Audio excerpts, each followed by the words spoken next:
ఒక్కసారి కొమ్మూరి గోల్డ్ కి కాల్ చేయండి. తాకట్లో ఉన్న మీ బంగారాన్ని విడిపించి మార్కెట్ ప్రైస్ కి వాళ్ళు కొనుక్కుని మిగతా డబ్బులు మీకు ఇచ్చేస్తారు. హాయ్ హలో నమస్తే వెల్కమ్ టు మనం టీవీ. నేను మీ చార్మి. మనం టీవీ ఉన్నది మన కోసం. ప్రస్తుతం తెలంగాణ, ఆంధ్రప్రదేశ్ ఈ రెండు రాష్ట్రాలలో ఆడవాళ్ళు చేతిట్లా తలకు పెట్టుకొని కూర్చున్నారు. దానికి గల కారణం ఏంటంటే బంగారం కొనలేము, ఇక సరే ఈ బంగారం జోలుకోవద్దు అని చెప్పి సిల్వర్ కొందామని పోయిర్రు. మొన్నటిదాకా ఎట్లా అంటే అమ్మో 3 లక్షలు అయిపోయాయి, 4 లక్షలు అయిపోయాయి అని చెప్పి 4 లక్షలు అయినప్పుడు నేను ఒక వీడియో చేశాను. ఏమని, ఈ టైంలో సిల్వర్ కొంటే బై మిస్టేక్ అది కొంచెం గోల్డ్ 10% పడ్డదనుకో, ఇది కాస్త 100కి దానికి డబుల్ పడుతుంది అని చెప్పిన. ఇప్పుడు గోల్డ్ ఎంత పడ్డది? మహా అంటే 6 లేకపోతే 2-3% పడ్డది. సిల్వర్ ఎంత పడ్డది? 18% పడిపోయింది. అంటే ఒక్కసారి మనం అబ్జర్వ్ చేసుకుంటే ఎప్పటిదైనా మీరు ఏదన్నా తీసుకోండి, ఒక 10 సంవత్సరాలదో 15, 20, 30 ఎప్పుడన్నా తీసుకోండి, లేకపోతే 1980s దగ్గర నుంచి కూడా తీసుకోండి. ఒక్కసారి బంగారం 10 రూపాయలు తగ్గితే దానికి ఆల్టర్నేటివ్ ఇది 100 రూపాయలు తగ్గుతుంది. అయితే ఒక 1-2 డేస్ స్పాన్లో 10,000, 5,000, 10,000 అలా అవుతూ ఇవాళ ప్రజెంట్ 75,000 తగ్గింది కంప్లీట్గా 2-3 రోజుల్లోనే. అంటే మొన్నటి వరకు 4 లక్షలు ఉన్న బంగారం ఈరోజు 3,95,000కి సంబంధించి వచ్చిందనమాట. మొన్నటి వరకు ఎంత ఉండే? 4,05,000, 4,15,000, 4,18,000 అట్లా రోజుకి పెరిగిందనమాట. సో కంప్లీట్గా ఈ రోజు అయితే చాలా అంటే చాలా దారుణంగా డౌన్ఫాల్ అయింది. మరి ఇప్పటికీ కూడా సిల్వర్ మీదనే ఇన్వెస్ట్ చేద్దాము అనుకునే వాళ్ళందరికీ దీనికంటే పెద్ద బాధ ఇంకోటి ఉండదు. ఎందుకంటే మొన్న చాలామంది ప్రాఫిట్స్ వచ్చాయి అనుకున్న వాళ్ళందరూ కూడా ఒక్కసారి ఎప్పుడో పుణ్యకాలంలో ఎప్పుడో స్టాక్స్లో ఇన్వెస్ట్ చేస్తే అది కాస్త ప్రాఫిట్ వచ్చింది. కానీ ఇప్పుడు మొన్న ఇన్వెస్ట్ చేసిన వాళ్ళందరికీ కూడా కంప్లీట్గా లాస్లోకి వెళ్ళిపోయింది. మరి దీనికి గల కారణాలు ఏమిటనేది కూడా తెలుసుకుందాం. ఫస్ట్ అండ్ ఫార్మోస్ట్ థింగ్, దీనికి గల కారణాలు ఏమిటి, మరి దాని సైడ్ ఎఫెక్ట్స్ ఏమిటి, ఎందుకు ఒక్కసారికి ఇంత పడిపోయిందని తెలుసుకుందాం.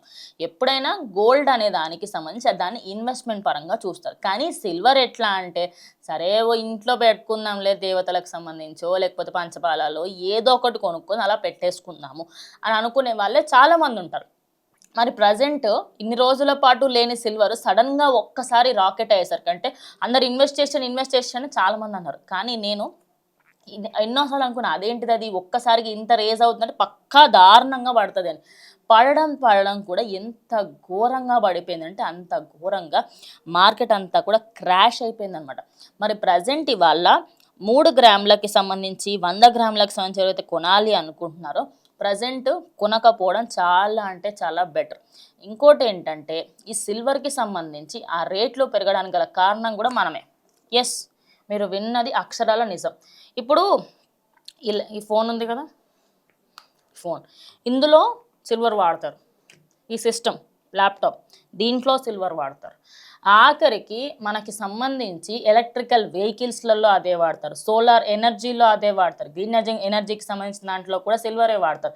ఇన్నిట్లలో సిల్వర్ వాడుతున్నారు కదా, మరి సిల్వర్ ఏమన్నా ఇండియాలో ఎక్కువ దొరకదు. పోనీ దానికి సంబంధించి ఏమన్నా మైనింగ్ ఎక్కువ చేస్తారంటే చెయ్యరు.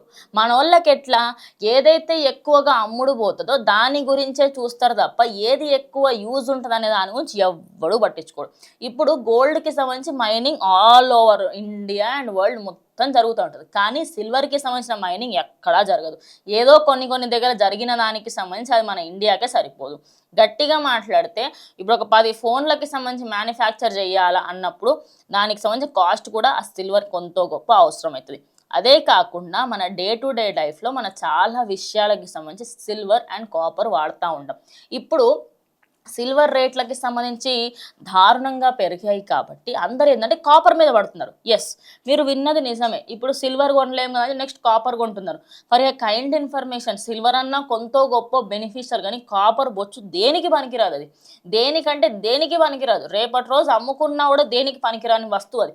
కానీ ఏదైతే మీరు పెట్టుబడి పెడుతున్నారో ఇప్పుడు తక్కువ రేటు ఉంది, కొంచెం పెరిగితే ఖచ్చితంగా మీకు బెనిఫిట్ ఉండొచ్చు, కానీ కంప్లీట్గా బెనిఫిట్ మాత్రం కాపర్లో ఉండదు. ఇప్పుడు కొత్తగా ఏమేమి రూల్స్ వస్తున్నాయి సిల్వర్కి సంబంధించి కూడా తెలుసుకుందాం. సిల్వర్లో మీరు ఇన్వెస్ట్ చేయాలి అనుకుంటే సిల్వర్ స్టాక్స్లో ఇన్వెస్ట్ చేయండి. సిల్వర్ బార్స్లో ఇన్వెస్ట్ చేయండి. అంటే ఒక కంప్లీట్గా 10 గ్రామ్స్కి సంబంధించిన బార్ తీసుకోవడము, కిలోగ్రామ్ తీసుకోవడము అలా చేస్తూ ఉండండి. బికాజ్ రేపటి రోజు మీరు దాన్ని అమ్మినప్పుడు ఖచ్చితంగా దాంట్లో తరుగులు, వేస్టేజ్లు, తొక్క, తోటకూర అలా ఏమీ పోవు. ఇంకోటి అథెంటిఫికేషన్ తీసుకోండి. ఈ మధ్య కాలంలో సిల్వర్కి సంబంధించి చాలా అంటే చాలా స్కామ్స్ జరుగుతున్నాయి. ఆ స్కామ్స్ ఏంటంటే సిల్వర్ ఉంటుంది కదా, నార్మల్గా సిల్వర్ ఫాయిలే లోపల ఉంటుంది. లోపల మొత్తం దానికి సంబంధించి కాపర్, అదేవిధంగా జింక్, ఇవన్నీ మెటల్స్ అన్నీ యాడ్ చేసి లోపల క్రియేట్ చేస్తూ ఉన్నారు. బయటకి మాత్రం చూడడానికే అది సిల్వర్, లోపల మొత్తం జింక్ అండ్ కాపర్ కూడా మిక్స్ చేస్తున్నారు. అవన్నీ ఒక్కసారి గమనించుకొని తీసుకోండి. ఇప్పుడు present day by day increase అవుతున్న దానికి సంబంధించి ఓవరాల్గా మీరు చూసుకుంటే మాత్రం సిల్వర్లో ఇన్వెస్ట్ చేయడం ఎప్పటికైనా ప్రాబ్లమే. మీరు ఏదైతే సిల్వర్లో ఇన్వెస్ట్ ఇప్పుడు చేస్తా అని నెత్తులు బాదుకుంటున్నారో అది మానుకొని గోల్డ్లోనే ఇన్వెస్ట్ చేస్తే ఖచ్చితంగా మనకి బెనిఫిట్స్ అయితే వస్తాయి. మరి ప్రజెంట్ సిల్వర్కి సంబంధించి ఏమైనా మనకి గవర్నమెంట్ సైడ్ నుంచి వచ్చే బెనిఫిట్స్ ఉన్నాయంటే ఇన్సూరెన్స్ ఇస్తున్నారు. అంటే రేపటికి సంబంధించి మీరు గోల్డ్ని ఎలా అయితే తాకట్లో పెట్టి మనీ తీసుకోవచ్చో ఏప్రిల్ 2026 నుంచి మనకి అది అందుబాటులోకి వస్తుందన్నమాట. ఏంటంటే మీరు ఇప్పుడు మీ బంగారాన్ని ఎలా అయితే తాకట్లోకి తీసుకెళ్తారో అలా తీసుకెళ్ళి పెట్టవచ్చు. సో తాకట్టు పెడితే దానికి సంబంధించిన అమౌంట్ ఆ రోజు కూడా ఇచ్చేసి సో సిల్వర్లో ఇన్వెస్ట్ చేయండి ఖచ్చితంగా. కానీ అన్నీ చూసుకొని ఇన్వెస్ట్ చేయాలని నేనైతే కోరుకుంటున్నాను. సో ప్రజెంట్ ఇది వాళ్ళ వీడియో. ఇంకో వీడియోతో మళ్ళీ కలుస్తాం. అండ్ కీప్ వాచింగ్ మనం టీవీ.